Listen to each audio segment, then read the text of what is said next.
Hey guys, welcome to my channel. तो आज हम लोग सीखने जा रहे हैं HTML।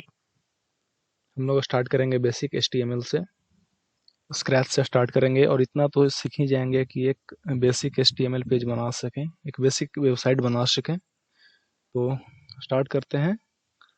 उससे पहले तो स्टार्ट करते हैं हम लोग। सबसे पहले हम लोग को तो एक कोड एडिटर चाहिए जिसमें हम लोग काम कर सकें। तो उसके लिए हम लोग को चाहिए VS कोड। सबसे पहले हम लोग गूगल क्रोम में चलते हैं और टाइप करते हैं VS कोड,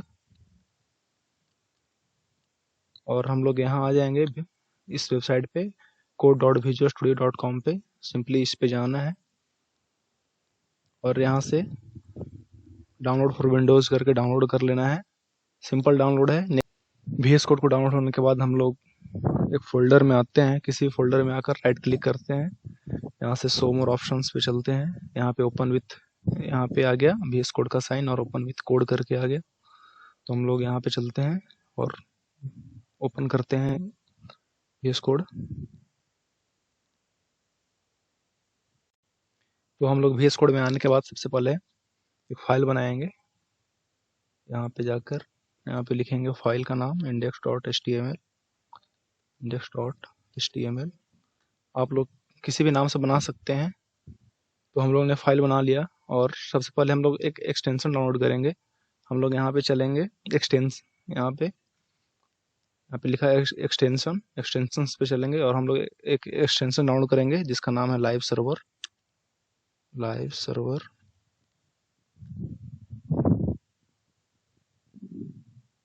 ये एक्सटेंशन हम लोग डाउनलोड करेंगे। यहाँ पे आ गया लाइव सर्वर।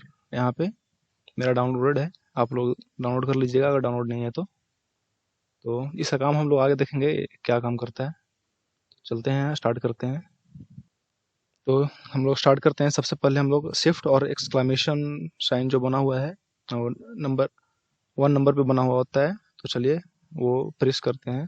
तो सबसे पहले एक्सक्लामेशन साइन आएगा, वहाँ पे लिख के आएगा emit abbreviation. Emit abbreviation VS code का एक एक्सटेंशन है जो हम लोग को HTML आसानी से लिखने में हेल्प करता है। तो हम लोग यहाँ पे इंटर करते हैं। तो चलिए हम लोग स्टार्ट करते हैं। सबसे पहले यहाँ से देखते हैं फर्स्ट लाइन आते हैं, यहाँ पे लिखा हुआ है doctype HTML। Doctype HTML का मतलब है कि ये एक HTML पेज है। यहाँ पे आगे HTML लैंग्वेज इंग्लिश, ये लैंग्वेज है, EN का मतलब इंग्लिश, तो बता रहा है कि इंग्लिश लैंग्वेज है। तो नेक्स्ट लाइन है, यहाँ पे चलते हैं। यहाँ पे लिखा हुआ है meta character set equal to UTF-8। तो ये क्या होता है, तो इसको सबसे पहले समझते हैं हम लोग कि किसी भी वेब ब्राउज़र को किसी भी HTML पेज को डिस्प्ले करने के लिए सबसे पहले ये जानना होता है कि वो HTML पेज कौन सा कैरेक्टर सेट को यूज कर रहा है। तो वही हम लोग यहाँ पे लिखे हुए हैं UTF-8। तो ये UTF-8 कैरेक्टर सेट को यूज कर रहा है। नेक्स्ट लाइन में चलते हैं। यहाँ पे Meta HTTP equivalent XUA compatible content IH। तो ये बेसिकली इंटरनेट एक्सप्लोरर के लिए है। जो लोग इंटरनेट एक्सप्लोरर को यूज करते हैं, आज के डेट में ऐसा कोई यूज नहीं करता, लेकिन जो करते हैं उनके लिए ये है। उसके नीचे आते हैं, यहाँ पे लिखा है meta name equal to viewport content width device. तो ये क्या होता है, इसको समझते हैं। तो सबसे पहले समझते हैं यहाँ पे क्या लिखा हुआ है, name equal to viewport. तो व्यू पोर्ट क्या होता है? व्यू पोर्ट सिंपली वो होता है यूजर विजिबल स्क्रीन। मतलब जो जितना स्क्रीन यूजर को विजिबल हो रहा है किसी भी मॉनिटर का, तो उसी को हम लोग बोलते हैं व्यू पोर्ट। यहाँ पे लिखा हुआ है content width equal to device width. मतलब डिवाइस का विड्थ जितना बड़ा है, जितना बड़ा स्क्रीन साइज है, तो जो हमारा वेबसाइट है वो उसी के हिसाब से अपने आप को रिसाइज कर लेगा। आगे है इनिशियल स्केल 1.0। तो ये बता रहा है कि कितना जूम करके दिखाएगा। सबसे पहले जब सर्व करेगा हमारा HTML पेज को, तो कितना जूम करके दिखाएगा। तो यहाँ पे लिखा हुआ है स्केल 1.0, मतलब कोई जूम नहीं करेगा। आगे यहाँ पे आते हैं टाइटल डॉक्यूमेंट। तो ये क्या होता है? ये हमारे वेबसाइट का टाइटल होता है। जैसे यहाँ पे हम लोग चलते हैं, यहाँ पे हम लोग टाइटल लिखते हैं आवर वेबसाइट,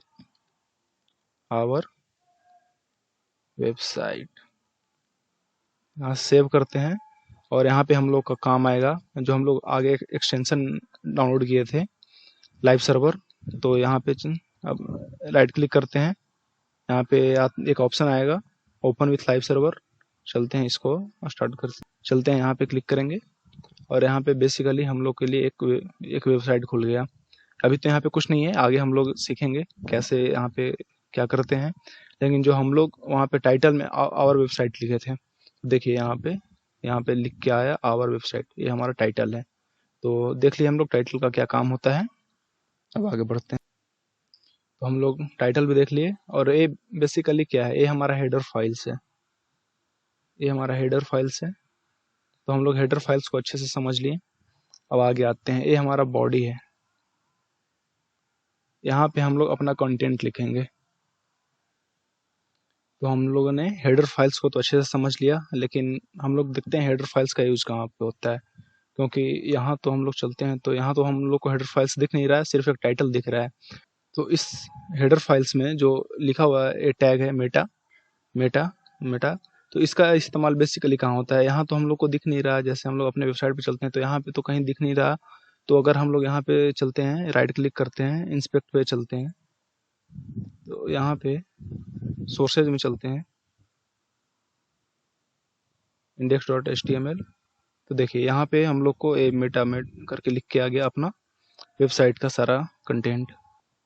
तो अगर यहाँ पे चलते हैं तो यहाँ पर तो कहीं पे मेटा टैग का यूज नहीं हो रहा।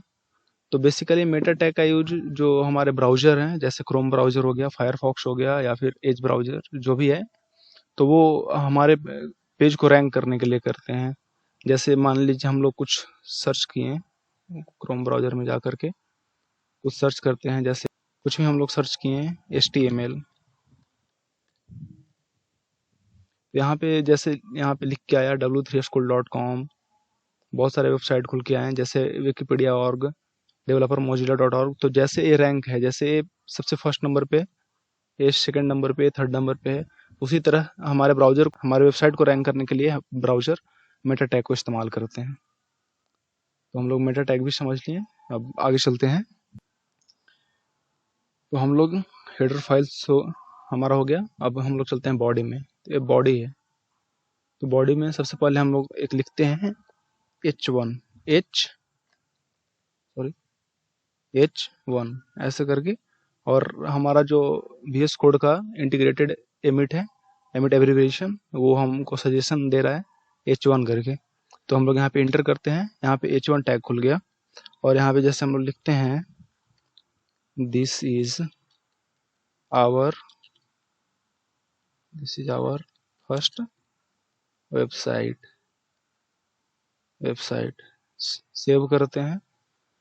तो ये हमारा खुल के आया this is our first website. अब यहाँ पे चलते हैं, अपना ब्राउजर ओपन करते हैं, यहाँ पे लिख के आ गया this is our first website. तो कॉन्ग्रेचुलेशन, हम लोग अपने फर्स्ट वेबसाइट बना लिए।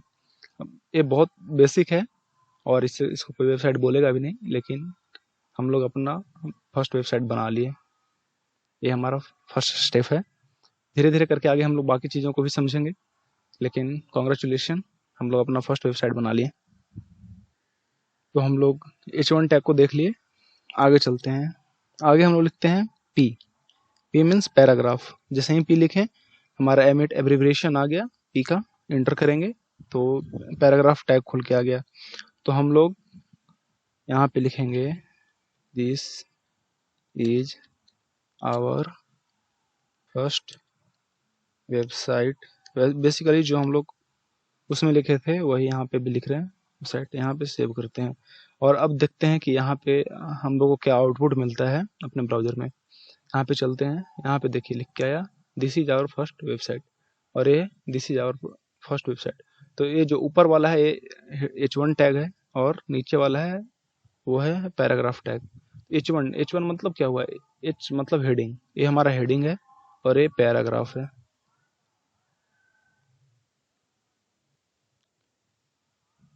ये हमारा हेडिंग है और ये हमारा पैराग्राफ है।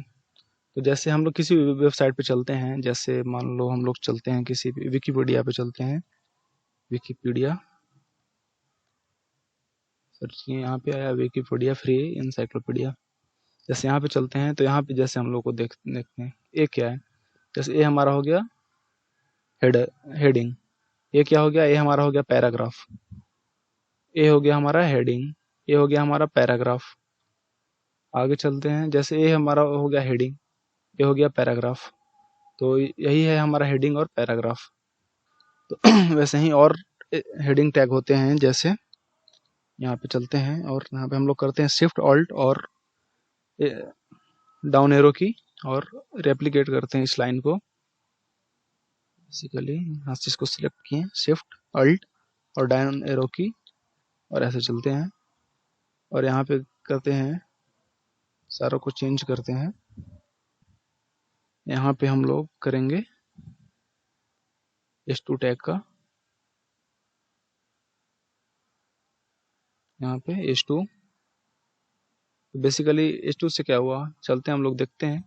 सबसे पहले इस सब को मिटा देते हैं, यहाँ पे चलते हैं। H2 से क्या हुआ, हम लोग अपने ब्राउजर में चल के देखते हैं। यहाँ देखिए, तो H1 सबसे बड़ा, H2 उससे छोटा। वैसे ही और बहुत सारे हेडिंग होते हैं, तो चलते हैं देखते हैं एक करके सारा। H2 इसको रेप्लिकेट करते हैं हम लोग, तो यहाँ पे चलते हैं। बेसिकली यहाँ पे लिखते हैं, यहाँ पे सिलेक्ट करके, यहाँ पे सिलेक्ट करके H3, देन यहाँ और आगे चलते हैं H4, यहाँ पे सिलेक्ट करते हैं और यहाँ पे सिलेक्ट करते हैं, इसको हटाते हैं, इरेज H4। वैसे ही हम लोग यहाँ पे चलते हैं, यहाँ पे सेलेक्ट करेंगे, इसको यहाँ से हटाएंगे H5, और वैसे ही यहाँ पे चलेंगे और यहाँ पे चलेंगे H6। तो H6 6 टैग होते हैं हमारे HTML में। तो देखते हैं ये सब क्या करते हैं। बेस कोड में चलते हैं, सॉरी ब्राउजर में अपने चलते हैं और देखते हैं यहाँ पे। तो क्या हुआ, H1 टैग सबसे बड़ा, H2 टैग उससे छोटा, H3 उससे छोटा, H4 उससे छोटा, H5 उससे छोटा और H6 सबसे छोटा। तो बेसिकली हेडिंग, यही हमारे हेडिंग होते हैं। H6 सबसे छोटा और H1 सबसे बड़ा।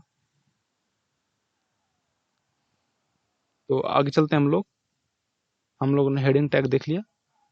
यहाँ पे चलते हैं पैराग्राफ। पैराग्राफ हम लोग अभी भी देखें, जैसे पैराग्राफ में लिखें, this is our first HTML page. Save करते हैं, यहाँ पे चलते हैं। तो यहाँ से लेकर यहाँ तक, यहाँ से लेकर यहाँ तक, ये तो हमारा हेडिंग टैग हो गया और ये हमारा पैराग्राफ हो गया। ये हम लोग ने हेडिंग टैग देख लिया और पैराग्राफ भी देख लिया। तो इसको चलते हैं, हटाते हैं और बेसिकली एक लिखते हैं H1 टैग, यहाँ पे लिखते हैं आवर वेबसाइट। देन नेक्स्ट चलते हैं, हम लिखते हैं पैराग्राफ, यहाँ पे लिखते हैं this is our first website. Then save करते हैं और देखते हैं, यहाँ पे आ गया हमारा आवर वेबसाइट, यहाँ पे नीचे आ गया this is our first website. तो अभी तक हम लोगों ने सीखा पैराग्राफ टैग और हेडिंग टैग के बारे में। अब हम लोग आगे चलते हैं और आगे देखते हैं HTML एट्रीब्यूट्स के बारे में। सबसे पहले हम लोग जानते हैं HTML एट्रीब्यूट्स क्या होता है। तो HTML एट्रीब्यूट्स हम लोगों को HTML एलिमेंट्स के बारे में एक्स्ट्रा इंफॉर्मेशन देता है, ज़्यादा उसके बारे में जानकारी देता है। जैसे तो बेसिकली ये क्या करता है, img src alt। तो यहाँ पे img टैग का हम लोग इस्तेमाल करते हैं किसी भी इमेज को अपने HTML में ऐड करने के लिए। जैसे किसी भी वेबसाइट में इमेज को ऐड करने के लिए हम लोग जो HTML टैग को इस्तेमाल करते हैं वो है img। तो यहाँ पे हम लोग src के जगह पे जाएंगे और यहाँ पे लिखेंगे और यहाँ पे अपने कीबोर्ड पे टाइप करेंगे ./ करके आएंगे। तो यहाँ हमारा जो इमेज का नाम है यहाँ पे 1.jpg, तो 1.jpg यहाँ पे आ गया और 1.jpg यहाँ पे। और यहाँ पे बगल में अल्ट है। अल्ट का मतलब अल्टरनेट। मान लीजिए अगर आपका इंटरनेट सही नहीं है, मतलब इंटरनेट कनेक्शन सही नहीं है, सही से इंटरनेट स्पीड नहीं आ रहा, तो वहाँ पे इमेज लोड नहीं होगा। तो इमेज की जगह पे क्या लिखा जाए, तो यहाँ पे अल्ट करके आ रहा है, तो यहाँ पे हम लोग लिखेंगे this is our image, this is our image. Save करेंगे और चलेंगे अपना ब्राउजर में, देखिए यहाँ पे इमेज आ गया। लेकिन अभी क्या हो रहा है, इमेज का साइज बहुत बड़ा है, तो हम लोग इसको भी एडजस्ट करेंगे। एक और हम लोग यहाँ पे लगाएंगे attribute width, width equal to, यहाँ पे हम लोग लिखेंगे 500, 500। सेव करेंगे, देन गो टू हियर। देन यहाँ पे हम लोग देखेंगे इमेज का साइज छोटा हो गया। ऐसे ही हम लोग यहाँ पे हाइट भी दे सकते हैं, इमेज का हाइट।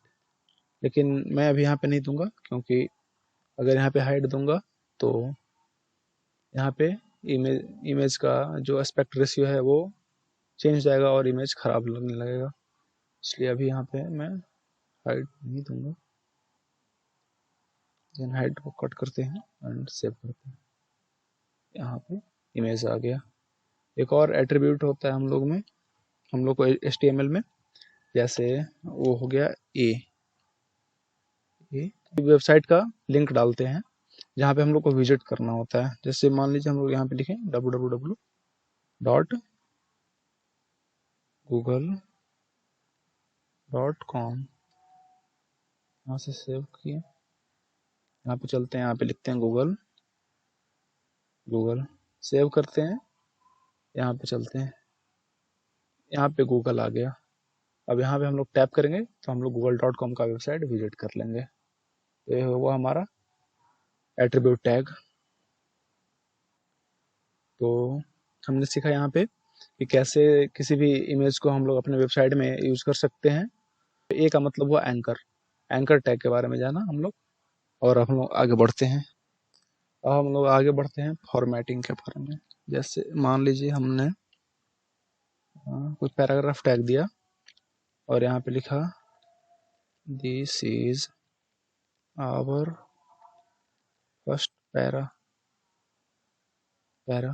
सेव किए, यहाँ पे चलते हैं, यहाँ पे लिख के आया this is our first para. यहाँ पे हम लोग this is our first para, यहाँ पे लिख के आया this is our first para. लेकिन यहाँ पे जूम कर लेते हैं थोड़ा, यहाँ पे लिख के आया this is our first para. अब हम लोग इस टेक्स्ट को बोल्ड करना चाहें तो हम लोग क्या करेंगे, तो हम लोग यहाँ पे एक टैग का इस्तेमाल करेंगे। जैसे यहाँ पे हम लोग को लिखेंगे बी टैग का इस्तेमाल किए और यहाँ पे करके क्लोज किए और यहाँ पे इसको कट किए और जहाँ तक हम लोग बोल्ड में करना चाहें वहाँ पे जाकर लास्ट में इसको पेस्ट कर देंगे। यहाँ पे चलें और यहाँ पे कंट्रोल भी करके पेस्ट कर देंगे। यहाँ से सेव किए और आगे यहाँ पे चलते हैं। देखिए ये बोल्ड हो गया, this is our first para. मान लीजिए हम लोग को पूरा पैराग्राफ बोल्ड में नहीं करना, थोड़ा सा करना है। जैसे मान लीजिए हमको फर्स्ट लिखना है, फर्स्ट को हम लोग को बोल्ड करना है, तो जैसे यहाँ से इसको कट किए, यहाँ पे फर्स्ट पे चले, यहाँ पे पेस्ट किए, यहाँ पे हम लोग यहाँ पे गए, यहाँ पे कंट्रोल भी सेव किए। यहाँ पे जैसे हम लोग यहाँ देखेंगे क्या हुआ, this is our first para. तो यहाँ पे हम लोग अगर चाहें तो इटैलिक भी कर सकते हैं। जैसे इसको कंट्रोल ऑल्ट बैक एरो की करके रेप्लिकेट की और यहाँ पे बी की जगह पे हम लोग लिखेंगे आई और यहाँ पे भी आई चेंज हो गया। सेव करेंगे, यहाँ पे चलेंगे तो जैसे हम लोग यहाँ पे देखेंगे फर्स्ट, यहाँ पे हमारा ये हो गया इटैलिक। जैसे हम लोग यहाँ पे इटैलिक को देखें, एक और हम लोग देखते हैं यहाँ पे, जैसे इस लाइन को रेप्लिकेट करते हैं हम लोग, यहाँ पे चलते हैं, यहाँ पे लिखेंगे मार्क। एक और टैग होता है MARK, मार्क। सेव करेंगे तो यहाँ पे देखेंगे हम लोग को क्या हुआ, यहाँ पे देखिए यहाँ पे हाईलाइट होके आ गया फर्स्ट, येलो कलर का हाईलाइट होके आ गया ये फर्स्ट। अगर किसी भी लाइन को हम लोग को हाईलाइट करना है तो उसको मार्क टैग के अंदर लिखेंगे तो वो यहाँ पे हाईलाइट हो जाएगा। तो ये हम लोग ने देखा HTML फॉर्मेटिंग के बारे में। ऐसा नहीं कि 3 ही होता है, बहुत सारा होता है, लेकिन हम लोग अभी 3 ही जानेंगे। अब हम लोग कमेंट के बारे में पढ़ने जा रहे हैं। तो बेसिकली कमेंट होता क्या है? कमेंट ऐसा लाइन होता है जिसको ब्राउज़र इग्नोर कर देता है। जैसे यहाँ पे हेडिंग और पैराग्राफ है, तो जैसे हम लोग को किसी को बताना हुआ कि ये हमारा हेडिंग और पैराग्राफ है, तो मान लीजिए अगर हम ऐसा लिखते हैं कि this is our heading and paragraph यहाँ से सेव किए, तो यहाँ पे आए, यहाँ पे लिख के आ गया this is our heading and paragraph, लेकिन हम तो ये चाहते नहीं थे कि यहाँ पे लिख के आए। तो हम लोग क्या करेंगे? ये तो सिर्फ समझने के पर्पज से लिखा गया है, तो इसके लिए हम लोग क्या करेंगे, यहाँ पे इसको सेलेक्ट करेंगे और यहाँ पे कंट्रोल और VS कोड का ये शॉर्टकट है, यहाँ पे हम लोग करेंगे कंट्रोल एंड स्लैश। तो यहाँ पे कमेंट हो गया। अब इसका देखेंगे यहाँ पे, यहाँ से गायब हो गया। अब यहाँ पे डायरेक्ट आ रहा है आवर वेबसाइट। तो कमेंट का इस्तेमाल सिर्फ कोड को अच्छे से समझने के लिए किया जाता है। जैसे कोई पढ़ रहा है तो उसको अच्छे से समझ है। यहाँ पे हम लोग लिखेंगे दिस इज आवर एट्रीब्यूट और यहाँ पे कंट्रोल स्लैश करेंगे तो कमेंट हो जाएगा लाइन। वैसे ही यहाँ पे आते हैं, यहाँ पे लिखते हैं दिस इज फॉर्मेटिंग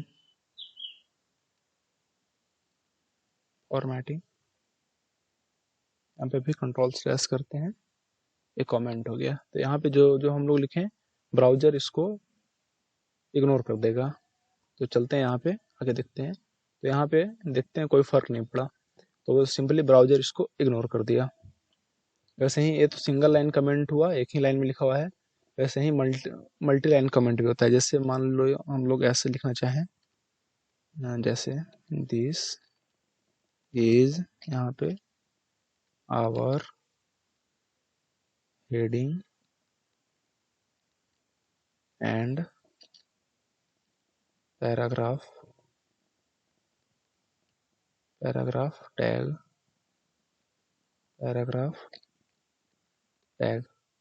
यहाँ पे ये मल्टी लाइन कमेंट है, इसको भी सिलेक्ट करेंगे और यहाँ पे कंट्रोल स्लैश कर देंगे, तो यहाँ पे भी ये हो जाएगा। ब्राउजर इसको भी इग्नोर कर देगा। यहाँ पे हम लोग अपने वेबसाइट पे आएंगे और देखेंगे नहीं, यहाँ पे कुछ नहीं आया।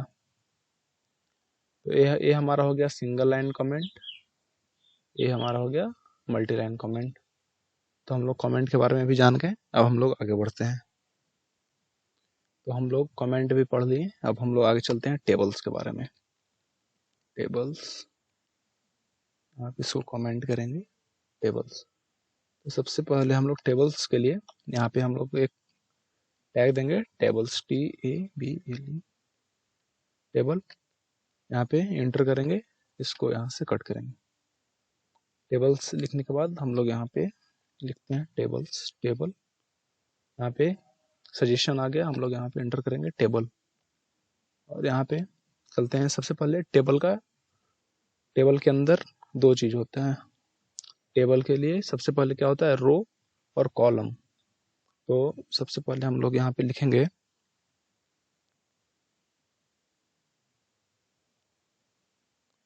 ये हो गया हमारा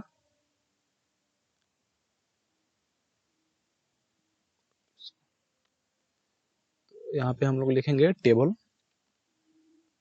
यहाँ पे सजेशन आ गया टेबल। यहाँ पे आगे हम लोग लिखेंगे table row, TR table row आ गया। और टेबल रो के अंदर हम लोग लिखेंगे हेडिंग। जो भी हमारा टेबल का हेडिंग होगा वो यहाँ पे लिखेंगे TH हेडिंग। जैसे हम लोग लिखना चाहें, जैसे जैसे हम लोग यहाँ पे लिखें टेबल हेडिंग। टेबल हेडिंग में सबसे पहले हम लोग ऐसे ही एक एग्जांपल लेते हैं। यहाँ पे लिखते हैं कंपनी, COM, कंपनी, हेडिंग हो गया। ऐसे इसको रेप्लिकेट करते हैं नीचे। यहाँ पे लिखते हैं कंट्री, कंट्री, यहाँ पे लिखते हैं कॉन्टैक्ट, कॉन्टैक्ट। यहाँ से इसको सेव करेंगे। देखेंगे कि अब आगे चल के देखेंगे यहाँ पे क्या हुआ। यहाँ पे चलते हैं, यहाँ पे देखिए लिख के आ गया कंपनी, कंट्री, कॉन्टैक्ट।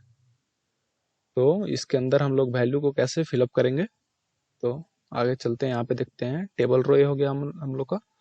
एक और टेबल रो बनाएंगे यहाँ पे आगे, टेबल रो। यहाँ पे क्लिक करेंगे, यहाँ पे लिखेंगे टेबल। तो हम लोग यहाँ पे टेबल रो दिए। अब यहाँ पे जैसे ए हो गया हमारा टेबल हेडिंग, तो अब हम लोग को डेटा फिल करना है इसमें। तो हम लोग यहाँ पे लिखेंगे TD, table data. Table data की जैसे हम लोग लिखें फ्लिपकार्ट, फ्लिपकार्ट, इसको रेप्लिकेट करेंगे फ्लिपकार्ट। जैसे हम लोग एग्जाम्पल दिए India, INDIA, India. Contact, contact के जगह पे हम लोग दे दिए 1 2 3 4 5 6, ऐसे एग्जाम्पल दे दिए हम लोग। और इसको सेव किए। यहाँ पे चल के देखते हैं, तो यहाँ पे देखिए वैल्यू फिल करके आ गया। कंपनी के नीचे फ्लिपकार्ट, कंट्री के नीचे इंडिया, और कॉन्टैक्ट के नीचे 1 2 3 4 5 6 7। वैसे ही हम लोग जितना चाहे उतना वैल्यू फिल कर सकते हैं। जैसे हम लोग एक और टेबल रो बनाए, यहाँ पे इसको क्लिक किया, यहाँ से इसको इरेज कर देते हैं। यहाँ पे चलते हैं, लिखते हैं टेबल डेटा TD, इंटर करते हैं। यहाँ पे लिखते हैं अमेजन, अमेजन, इसको रेप्लिकेट करते हैं। यहाँ पे हम लोग लिखते हैं USA, और यहाँ पे कॉन्टैक्ट की जगह पे हम लोग लिखते हैं 67890। यहाँ पे सेव करेंगे। यहाँ पे चलते हैं, देखेंगे यहाँ पे आ गया अमेजोन USA 67890। तो बेसिकली ये क्या हुआ, ये हमारा टेबल हेडिंग हो गया। ये क्या हुआ, टेबल डेटा हो गया। ये है table row, first table row, second, and नीचे वाला थर्ड। थर्ड के अंदर ये हम लोग का हेडिंग, ये दोनों हम लोग का डेटा। तो हम लोग जितना डेटा चाहे उतना डेटा फिल कर सकते हैं। वैसे ही मान लो हम लोग एक और कुछ ऐड करना चाहें यहाँ पे, एक और ऐड करना चाहें यहाँ पे टेबल हेडिंग में, जैसे मान लो हम लोग ऐड कर दिए वेबसाइट, वेबसाइट, वेबसाइट। यहाँ पे सेव करेंगे, यहाँ पे चलेंगे, यहाँ पे लिख के आ गया वेबसाइट। और हम लोग यहाँ पे अगर डेटा फिल करना चाहें, यहाँ पे लिखेंगे TD, यहाँ पे लिखेंगे फ्लिपकार्ट, फ्लिपकार्ट, फ्लिपकार्ट.com। यहाँ पे हम लोग लिखेंगे, यहाँ से इसको कॉपी करके यहाँ पे पेस्ट करते हैं। यहाँ पे लिखेंगे amazon.com, सेव करेंगे। यहाँ पे लिख के आ गया वेबसाइट के नीचे flipkart.com एंड amazon.com। तो इस तरह हम लोग जितना चाहे उतना टेबल रो बना सकते हैं, जितना चाहे उतना टेबल हेडिंग बना सकते हैं, और उसमें अपना डेटा फिल कर सकते हैं। तो ये हमारा हो गया टेबल। अब हम लोग आगे चलते हैं। तो चलते हैं हम लोग आगे, लिस्ट के बारे में जानते हैं। यहाँ पे लिस्ट लिखें, यहाँ पे लिखते हैं लिस्ट बहुत सारे होते हैं, तो हम लोग जो सबसे ज़्यादा पॉपुलर है उसके बारे में पढ़ते हैं। यहाँ पे जैसे यहाँ पे लिखते हैं OL का मतलब क्या हुआ, ऑर्डर्ड लिस्ट। ऑर्डर लिस्ट, यहाँ पे चलते हैं, इसको एंटर करके यहाँ पे लिखेंगे लिस्ट, लिस्ट। यहाँ पे लिखेंगे जैसे मान लो हम लोग लिखें अमेजन, अमेजन, इसको हम लोग रेप्लिकेट करते हैं। यहाँ पे हम लोग लिखते हैं फ्लिपकार्ट,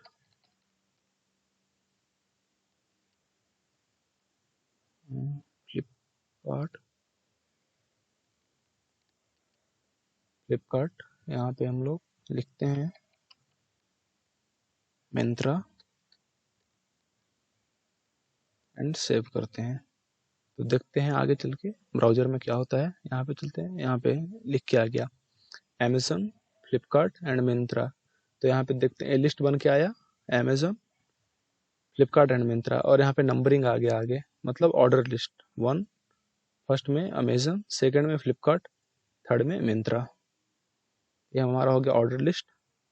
अब हम लोग यहाँ पे हम लोग कमेंट दे सकते हैं ऑर्डर लिस्ट, ऑर्डर लिस्ट, इसको कमेंट आउट कर सकते हैं, सॉरी इस लाइन को। आगे हम लोग पढ़ेंगे अनऑर्डर्ड लिस्ट। यहाँ पे हम लोग लिखेंगे unordered list, unordered, unordered list. इसको भी हम लोग करेंगे कमेंट, सॉरी कमेंट। यहाँ पे चलते हैं, यहाँ पे ऑर्डर लिस्ट के लिए हम लोग क्या लिखे थे, OL, मतलब ऑर्डर लिस्ट। यहाँ पे लिखेंगे UL, UL unordered list, unordered list. यहाँ पे चलते हैं LI लिस्ट। यहाँ पे हम लोग देते हैं अमेज़न, अमेज़न,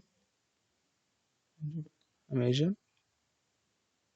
वैसे ही इसको कॉपी करके यहाँ पे पेस्ट करते हैं, सेव करते हैं। यहाँ पे चलते हैं ब्राउज़र में, देखते हैं क्या हुआ। तो यहाँ पे लिख के आ गया अमेज़न, फ्लिपकार्ट एंड मिंत्रा। तो हम लोग अनऑर्डर लिस्ट का इस्तेमाल सबसे ज़्यादा करते हैं नेविगेशन बार को बनाने के लिए। नेविगेशन मतलब जैसे हम लोग चलते हैं W3 स्कूल पे, W3 स्कूल्स, यहाँ पे W3 स्कूल्स ऑनलाइन डॉट। तो यहाँ पे जो ऊपर ऐसे लिख के आ रहा है, यहाँ पे ये हमारा हो गया नेविगेशन बार। तो अनऑर्डर लिस्ट और लिस्ट के इस्तेमाल हम लोग सबसे ज़्यादा नेविगेशन बार को बनाने के लिए करते हैं। लिस्ट में बहुत सारे होते हैं, लेकिन अभी हम के लिए हम लोग बेसिक पढ़ेंगे अनऑर्डर लिस्ट और ऑर्डर लिस्ट के बारे में। तो ये भी खत्म हो गया। अब हम लोग आगे चलते हैं। तो हम लोग लिस्ट के बारे में पढ़ दिए। अब हम लोग आगे चलते हैं, पढ़ते हैं फॉर्म्स के बारे में। फॉर्म्स, यहाँ पे चलते हैं,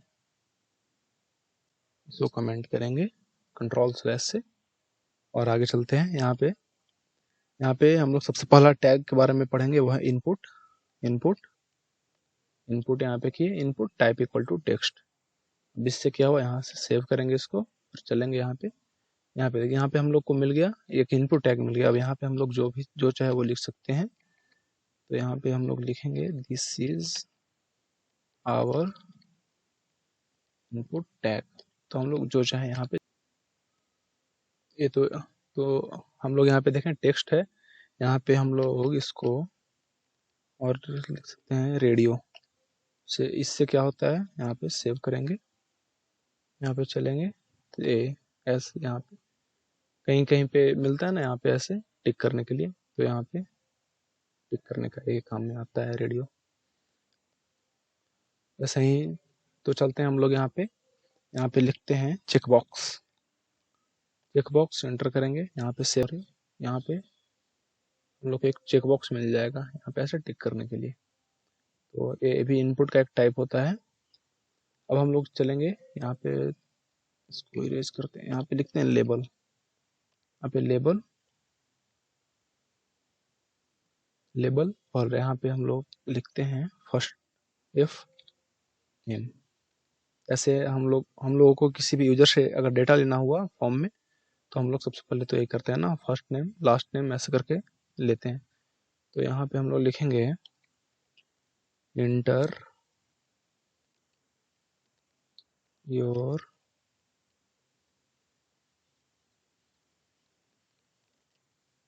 फर्स्ट नेम, और यहाँ पे हम लोग नीचे देंगे इनपुट टैग। इनपुट, यहाँ पे इनपुट टैग देंगे और यहाँ पे टाइप इक्वल टू टेक्स्ट लिखेंगे। सेव करेंगे इसको। यहाँ पे चलते हैं, यहाँ पे देखिए, यहाँ पे आया एंटर योर फर्स्ट नेम। यहाँ पे चाहें तो अपना फर्स्ट नेम कुछ भी एंटर कर सकते हैं। ऐसे ही मान लीजिए अगर हम लोग को फॉर्म बनाना हुआ तो सबसे पहले हम लोग यहाँ पे लिखेंगे फॉर्म। फॉर्म एक्शन को अभी के लिए हम लोग छोड़ेंगे। यहाँ पे हम लोग लिखेंगे लेबल। लेबल यहाँ पे हम लोग लिख सकते हैं इफ हिम। यहाँ पे लिखेंगे हम लोग इंटर योर फर्स्ट नेम। जैसे ही यहाँ पे इनपुट टैग देंगे, सॉरी इनपुट टैग देंगे, यहाँ पे टाइप टेक्स्ट। ऐसे ही करके अगर हम लोग इसको रेप्लिकेट करते हैं, यहाँ पे लिखेंगे एल नेम, यहाँ पे लिखेंगे फर्स्ट नेम की जगह पे last name. Inter your last name, यहाँ पे लिखते हैं ईमेल।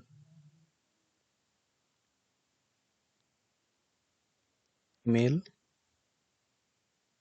यहाँ पे इंटर योर ईमेल। ईमेल यहाँ पे लिखते हैं password.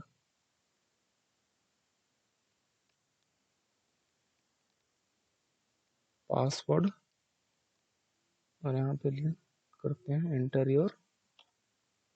Enter your password. Password यहाँ से सेव करेंगे।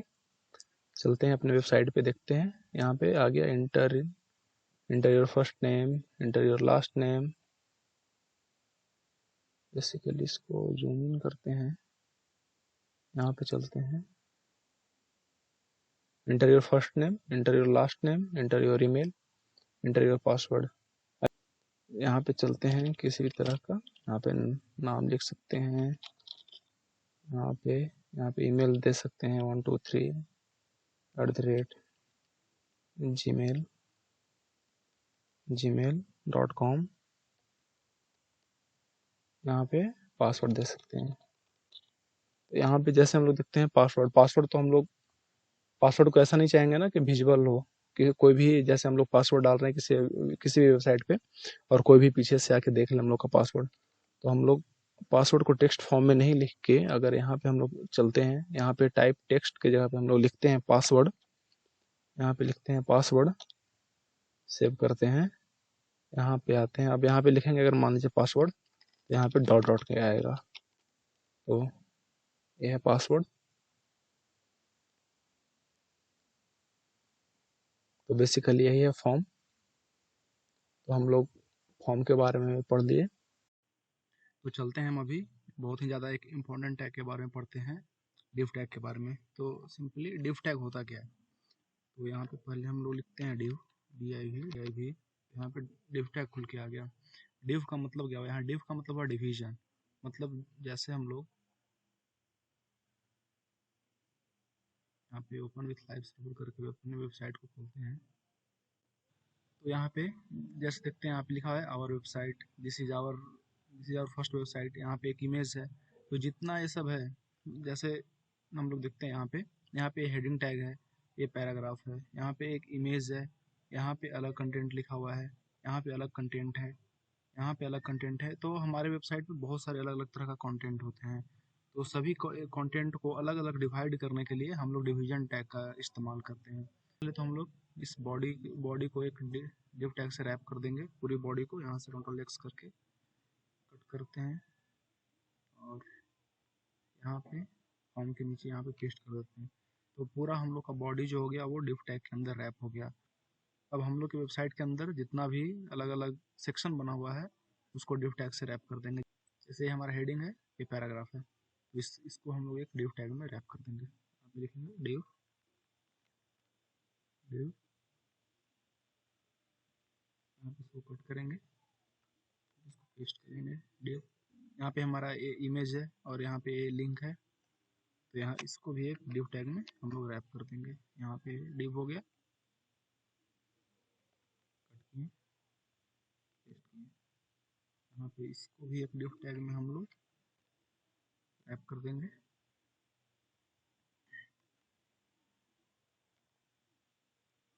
टेबल को भी एक डिव में रैप कर देंगे हम लोग।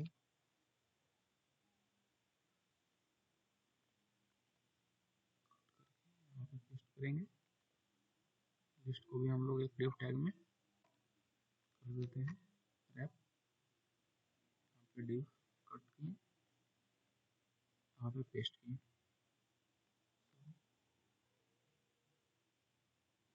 यहाँ पे पेस्ट करेंगे डिव।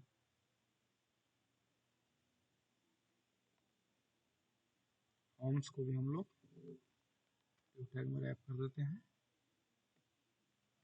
कट करेंगे, यहाँ पे पेस्ट। तो हम लोगों ने अपने वेबसाइट का जितना भी कंटेंट है, तो एक जैसे कंटेंट को एक डिव टैग में हम लोग रैप कर दिए। जैसे हेडिंग पैराग्राफ को एक में, यहाँ पे इमेज को और इस लिंक को एक में, यहाँ पे पैराग्राफ को, यहाँ पे सभी को एक डिव टैग में, टेबल को एक डिव टैग में, और यहाँ पे लिस्ट को हम लोग एक डिव टैग में रैप कर दिए। फॉर्म को हम लोग अलग से डिव टैग में रैप कर दिए। तो यही काम होता है डिव टैग का। यहाँ पे कोई फर्क नहीं पड़ेगा। जैसे यहाँ पे हम लोग आए तो हम लोग अलग अलग डिवीजन में इस वेबसाइट को बांट दिए। यही हमारा होता है डिव टैग। और दो तीन टैग के बारे में हम लोग पढ़ लेते हैं। जैसे एक और टैग है B R tag. B R tag से क्या होता है, यहाँ पे हम लोग एक और VS कोड यूज करने का फायदा देखते हैं। यहाँ पे अगर हम लिखते हैं पैराग्राफ, पी पैराग्राफ टैग आया। यहाँ पे अगर हम लिखते हैं लॉरेन, लॉरेन, और इतना वर्ड हमको चाहिए, जैसे मान लीजिए हमको चाहिए 50 वर्ड, लॉरेन 50 लिखें तो VS कोड रैंडमली 50 वर्ड हमको दे देता है। यहाँ पे एंटर किए, यहाँ पे हम लोग को 50 वर्ड दे दिया है। VS कोड हम लोग को 50 वर्ड दे दिया। यहाँ से इसको सेव करेंगे। ये रैंडम होता है, कुछ भी होता है, इसका कोई मतलब नहीं होता। यहाँ पे चलेंगे अपने वेबसाइट पे, रिलोड करेंगे, यहाँ पे देखेंगे यहाँ पे 50 वर्ड हमारा आ गया। तो जैसे हम लोग बी आर टैग का इस्तेमाल कहाँ पे करते हैं, तो बी आर टैग का इस्तेमाल हम लोग लाइन को ब्रेक करने के लिए करते हैं। जैसे यहाँ पे लिखा हुआ है कॉर्ड है, तो हम लोग को क्या करना है, अगर मान लीजिए हम लोग यहाँ से लाइन को ब्रेक करना है कि इसके आगे और कुछ नहीं लिखा हो, तो हम लोग क्या करेंगे, यहाँ पे आएंगे, यहाँ पे देखेंगे कॉर्ड है कहाँ पे लिखा हुआ है, यहाँ पे हम लोग एक टैग देंगे B R tag, B R break. B R का मतलब हुआ ब्रेक, लाइन को ब्रेक करने के लिए हम लोग बी आर टैग को इस्तेमाल करते हैं। तो अगर यहाँ से सेव करेंगे और यहाँ पे चलते हैं तो देखिए यहाँ पे लाइन ब्रेक हो गया। जैसे अगर हम लोग थोड़ा सा और इधर चलते हैं, यहाँ पे यूटी के पास अगर बी आर टैग देना चाहें, बी आर एंटर करेंगे, यहाँ से सेव करेंगे, तो यहाँ पे देखते हैं यहाँ से यूटी के बाद लाइन को ब्रेक हो गया। ये हमारा हुआ बी आर टैग। एक और टैग के बारे में हम लोग पढ़ते हैं जिसका नाम है एच आर टैग। तो बेसिकली एच आर टैग का यूज कहाँ पे होता है, जैसे मान लीजिए अगर हम लोगों को यहाँ पे हम लोग एच आर टैग डालते हैं, जैसे लीजिए हम लोग को इमेज और इस पैराग्राफ को सेपरेट करने के लिए एक लाइन चाहिए, तो हम लोग उस लाइन के लिए एच आर टैग का इस्तेमाल करते हैं। जैसे अगर यहाँ पे हम लोग लिखें एच आर, तो एच आर टैग है, यहाँ से सेव करेंगे तो देखिए यहाँ पे एक लाइन आ गया। तो यही काम है एच आर टैग का। अगर हम लोग चाहते हैं कि इस इमेज के बाद भी यहाँ पे एक लाइन आ जाए, तो यहाँ पे भी हम लोग एच आर टैग का इस्तेमाल कर सकते हैं। यहाँ पे एच आर किए, यहाँ से सेव करेंगे तो देखेंगे यहाँ पे भी एक लाइन आ गया। वैसे ही अगर हम लोग यहाँ पे एक लाइन देना चाहें, एच आर, सॉरी, अगर यहाँ पे हम लोग लाइन देना चाहें एच आर, टेबल के नीचे अगर एक देना चाहें एच आर, सेव करेंगे, यहाँ पे चलते हैं, देखते हैं, तो यहाँ पे भी लाइन आ गया। यही होता है HR टैग का। तो हम लोग आज बेसिक HTML के बारे में जाने। इतना तो आप सब लोग जान ही गए हैं कि एक बेसिक वेबसाइट को बना सकते हैं। ये हमारा HTML पेज है। अगर आप लोग को वीडियो को अच्छा लगा तो लाइक करें, शेयर करें और ऐसे ही और वीडियो के लिए चैनल को सब्सक्राइब करें। मिलते हैं आपसे एक नए वीडियो में, तब तक के लिए बाय बाय।